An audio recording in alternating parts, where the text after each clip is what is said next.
মানুষ তার জীবনে দুই ধরনের পরিস্থিতিকে খুব ভয় পায়। এক, কোনো কারণবশত কারোর সামনে নত হওয়া। দুই, কোনো কারণে নিজের চরিত্র থেকে, নিজের মূল্যবোধ থেকে বিচ্যুত হওয়া। এবার কেন হয় এরকম যে কথায় কথায় কারোর সামনে নত হতে হয়? কেন বারংবার নিজের চরিত্র থেকে চ্যুত হতে হয়? এরকম কেন হয়? এটা তখনই হয় যখন আমাদের শিক্ষা এবং মূল্যবোধের অভাব থাকে। যদি মানুষের মধ্যে প্রকৃত শিক্ষা থাকে তাহলে এই সংসারে কোনো সময় এবং কারোর সামনেই নত হওয়ার কোনো প্রয়োজন নেই। যদি মানুষের মধ্যে মূল্যবোধ থাকে তাহলে তাকে নিজের মূল্যবোধ বা চরিত্র থেকে বিচ্যুত হতে হয় না, তা সে যাই হয়ে যাক না কেন। কোনো বালককে যদি জন্ম থেকেই সুশিক্ষার অধিকারী করা হয়, শিক্ষিত করা হয়, মূল্যবোধের অধিকারী করা হয়, তবে সে এই সংসারে এমন কর্ম করবে যাতে সে নিজেকে, নিজের পরিবারকে, সমগ্র সমাজকে গর্বিত করতে পারে। শিক্ষা লাভ করুন, মূল্যবোধ লাভ করুন এবং আমার সাথে ভালোবেসে বলুন, রাধা রাধা। এই সংসারে কোনো বস্তু হোক বা ব্যক্তি হোক, তার একার গুরুত্ব কিন্তু খুব বেশি নয়। একটা উদাহরণ হিসেবে বৃষ্টির ফোঁটাকে ভেবে দেখুন।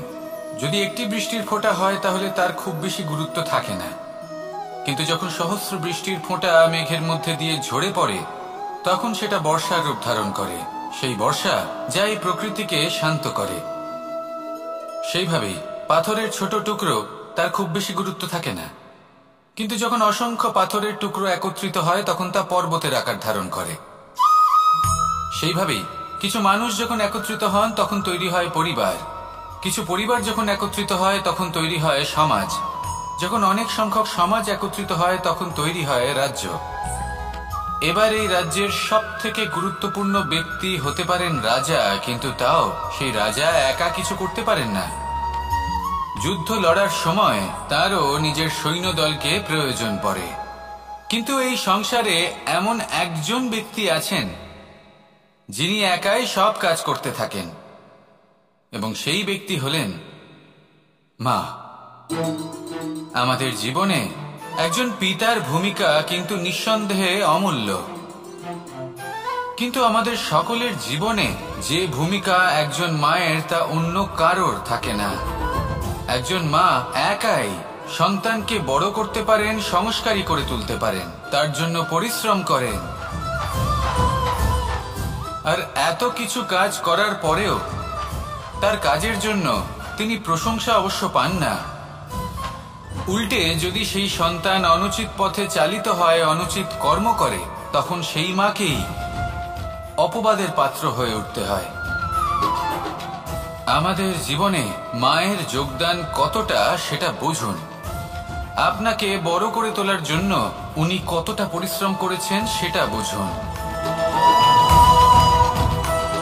আজ থেকে, এখন থেকে, এই মুহূর্ত থেকে মাকে সম্মান করতে শিখুন। যখন সময় পাবেন, যখন সুযোগ হবে, তখন তার প্রশংসা করুন, ওনারও ভালো লাগবে।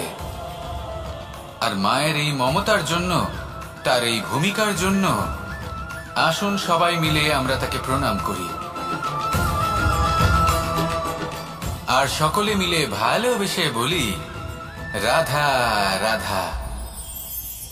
মানুষের মানসিকতা এমন হয় যে সে যতটা করে আশা করে যে তার থেকে অনেক বেশি তার বদলে সে পাবে।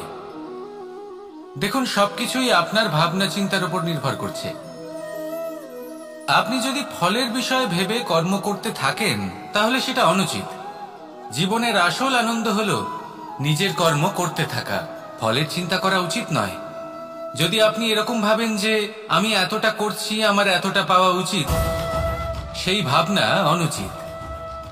যদি আপনি সেবার মানসিকতা নিয়ে কর্ম করতে থাকেন, কর্মচক্রে প্রবাহিত হন, যদি আপনি এমন ভাবনা রাখেন যে আমি এতটা পাচ্ছি তাই এর থেকে অনেক বেশি আমি কর্ম করব, তাহলে নিশ্চিত রূপে আপনি যতটা করছেন তার থেকে অনেক বেশি আপনি পাবেন, আপনার আশার থেকে অনেক বেশি আপনি পাবেন।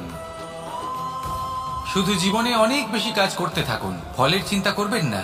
আর মনে রাখবেন, এই ভাবনাই সব থেকে বড় বীজ। কর্মের উপর বিশ্বাস রাখুন, জীবনে যা যা আপনি চান সবই সুখময় হবে। আসুন আর আমার সাথে ভালোবেসে বলুন, রাধা রাধা। আপনি কখনো পর্বতের শিখরে উঠেছেন? আপনি দেখতে পাবেন পর্বতের পদতলে প্রচুর সুন্দর ফুল রয়েছে, সবুজ বনানী রয়েছে। যত আপনি উপরে উঠতে থাকবেন তত ফুল কমতে থাকবে, সবুজ বনানী কমতে থাকবে। আরো কিছুটা উপরে উঠলে কাঁটা জাতীয় গাছ দেখতে পাবেন, শুকনো গাছ দেখতে পাবেন। আরো যদি উপরে ওঠেন তাহলে পাষাণ দেখতে পাবেন। আরো উপরে উঠলে হিমখণ্ড দেখতে পাবেন।